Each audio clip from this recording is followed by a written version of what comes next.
Richard Lee yang disebut overclaim. Richard Lee kemudian melaporkan Doktif ke Polres Metro Jakarta Selatan atas kasus dugaan pencemaran nama baik. Dalam kasus ini, Doktif juga telah ditetapkan sebagai tersangka pada 12 Desember 2020 pada Selasa 6 Januari 2026 gagal. Kepolisian pun berencana melayangkan panggilan kepada Amira Farahnas untuk dimintai keterangan sebagai tersangka. Tim Liputan CNN Indonesia.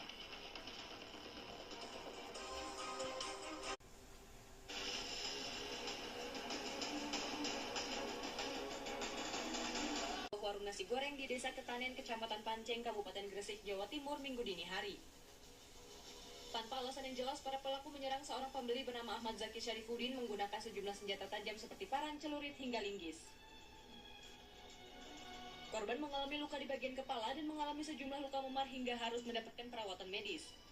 Kelompok pemuda ini juga melempari warung dengan batu yang membuat penjual dan pengunjung lain lari menyelamatkan diri. Para pelaku juga merampas ponsel milik korban, pemilik warung, serta sejumlah pengunjung sebelum melarikan diri. Polisi masih melakukan pengembangan kasus dan mengejar para pelaku.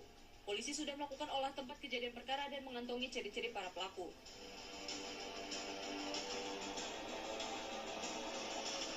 Antara warga kampung luka tembak senapan angin. Saat ini korban menunggu operasi pengangkatan peluru yang bersarang di kepalanya. Keluarga berharap bantuan biaya untuk perobatan korban. Bentrokan antar kampung tersebut sempat mengakibatkan arus lalu lintas macet total karena para pengendara takut melintas. Kasus bentrokan antar kampung ini sudah ditangani pihak kepolisian Resort Belawan.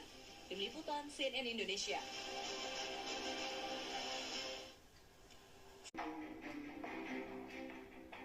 Kamera CCTV merekam seorang pria yang tanpa alasan yang jelas mendatangi dan langsung memukul wajah. Penglihatan investor terhadap kekuatan kita punya fiskal. Jadi memang ketika harga minyak naik, tentu kekhawatiran terhadap fiskal kita meningkat. Selera investor untuk masuk ke pasar keuangan tanah air juga akan cenderung turun. Jadi memang itu mungkin implikasi daripada pengaruh daripada pergerakan harga minyak ke depannya bagi kita ya.